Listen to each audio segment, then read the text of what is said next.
ভাইদের জীবন দিতে হচ্ছে। শহীদ উসমান বিন হাদি থেকে শুরু করে আমাদের অসংখ্য মানুষের জীবন কেড়ে নেওয়া হয়েছে এই স্বাধীন ভূখণ্ডে।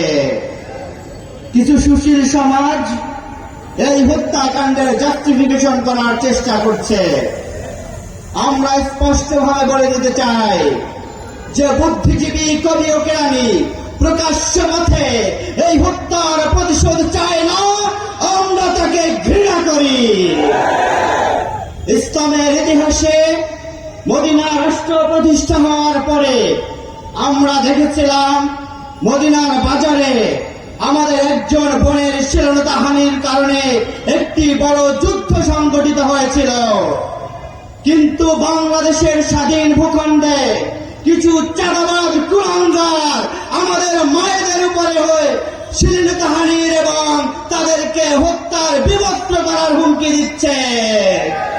আমরা দৃঢ়তার সাথে ঘোষণা দিতে চাই, বাংলাদেশের তরুণ সমাজের এক বিন্দু রক্ত থাকা পর্যন্ত এই ধরনের সন্ত্রাসী কর্মকাণ্ড বাস্তবায়ন হতে দেওয়া যাবে না।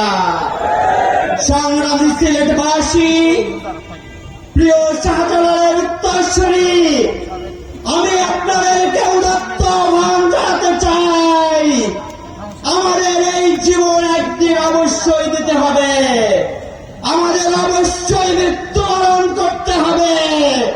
কিন্তু সিলেটের বুকে আমাদের কোন মায়ের উপরে, কোন বোনের উপরে যদি কোন কুলাঙ্গার হাত তোলে, ওই হাতকে আপনারা আস্ত রাখবেন না।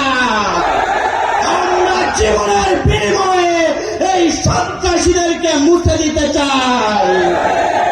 প্রিয় মাধ্যমে নির্বাচিত হবে আমাদের দেশের মানুষের ভবিষ্যৎ কোন দিকে যাবে?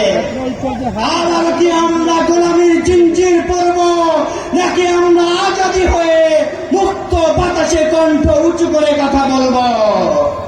এই নির্বাচনে চিরতরে ফ্যাসিবাদকে পরাজিত করার জন্য অবশ্যই হ্যাঁ ভোটকে বিজয় করতে হবে। এই প্রত্যেকটা তরুণকে একজন দায়ী হয়ে হ্যাঁ ভোটের পক্ষে প্রত্যেক গ্রামে, অঞ্চলে, চা বাগানে, প্রত্যেক পথে প্রান্তরে হ্যাঁ ভোটের ক্যাম্পে অংশগ্রহণ করতে হবে। আপনারা কি প্রস্তুত আছেন?